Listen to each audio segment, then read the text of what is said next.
जलपुर के विधायक योगेश पटेल ने सरकारी जमीनों मामले जांच की मांग करते हुए जिला कलेक्टर बीजल शाह को कल एक खत लिखा गया था।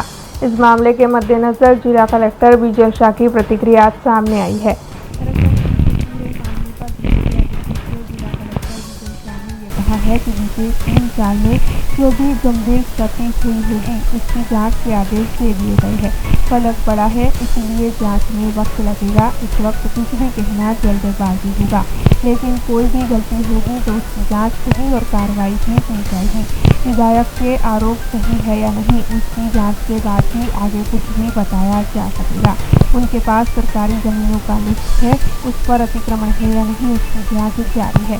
आपको बता दें कि कानून से ऊपर कोई नहीं होगा, ऐसा भी जिला कलेक्टर बीजल शाह की ओर से बताया गया है।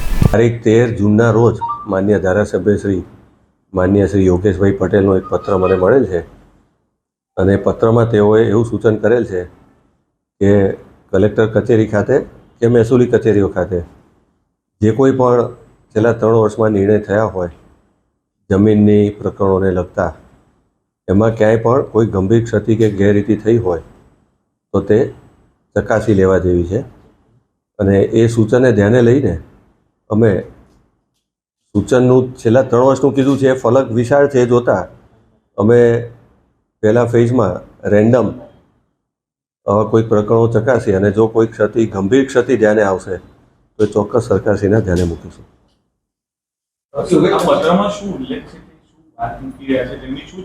પત્ર તો મીડિયામાં પણ આવેલો જ છે એટલે પત્રના વર્બેટિમ કન્ટેન્ટ મારે કહેવાની કંઈ જરૂર નથી, પણ એનો મુખ્ય સાર એવો છે કે છેલ્લા 3 વર્ષમાં ક્યાંક ને ક્યાંક કોઈક એવી નાની મોટી ક્ષતિઓ થઈ હોય તો ગંભીર ક્ષતિ હોય બધા પ્રકરણો ચકાસીને એ ध्यान મૂકવા માટે એમને સૂચન કરેલું છે। हमसे जुड़े रहने के लिए हमारे YouTube चैनल को सब्सक्राइब करें और नई वीडियो की नोटिफिकेशन के लिए बेल आइकॉन को दबाएं।